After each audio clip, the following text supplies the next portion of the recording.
Recorded Books presents The Two Towers, The Lord of the Rings Book 2 by J.R.R. Tolkien. Narrated by Andy Serkis. 3 rings for the elven kings under the sky. 7 for the dwarf lords in their halls of stone. 9 for mortal men doomed to die. 1 for the Dark Lord on his dark throne, in the land of Mordor, where the shadows lie.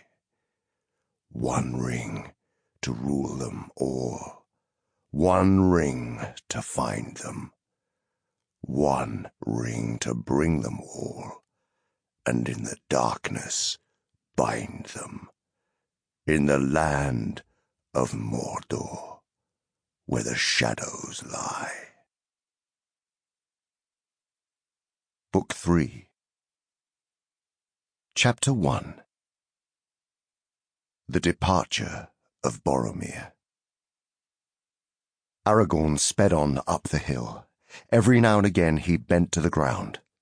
Hobbits go light, and their footprints are not easy even for a ranger to read. But not far from the top, a spring crossed the path, and in the wet earth he saw what he was seeking. "I read the signs aright," he said to himself. "Frodo ran to the hilltop. I wonder what he saw there. But he returned by the same way, and went down the hill again." Aragorn hesitated. He desired to go to the high seat himself, hoping to see there something that would guide him in his perplexities. But time was pressing. Suddenly he leapt forward and ran to the summit, across the great flagstones and up the steps. Then, sitting in the high seat, he looked out.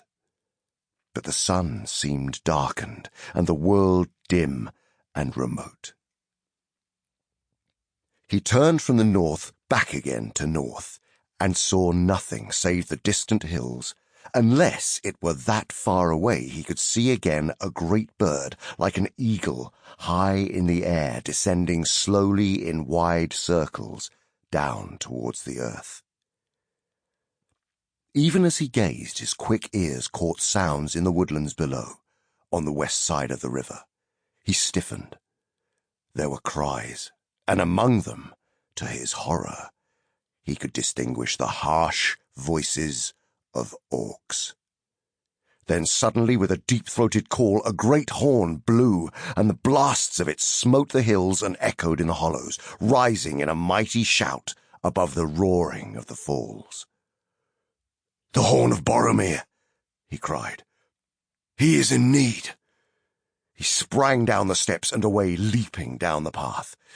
"Alas, an ill fate is on me this day, and all that I do goes amiss. Where is Sam?" As he ran, the cries came louder, but fainter now, and desperately the horn was blowing. Fierce and shrill rose the yells of the orcs, and suddenly the horn calls ceased. Aragorn raced down the last slope, but before he could reach the hill's foot, the sounds died away, and as he turned to the left and ran towards them, they retreated, until at last he could hear them no more. Drawing his bright sword and crying, "Elendil! Elendil!" he crashed through the trees. A mile, maybe, from Path Garlan, in a little glade not far from the lake, he found Boromir. He was sitting with his back to a great tree, as if he was resting. But Aragorn saw that he was pierced with many black-feathered arrows. His sword was still in his hand, but it was broken near the hilt. His horn, cloven in 2, was at his side. Many orcs lay slain, piled all about him and at his feet. Aragorn knelt beside him. Boromir opened his eyes and strove to speak. At last slow words came. "I tried to take the ring from Frodo," he said. "I am sorry. I have paid." Sample complete. Ready to continue?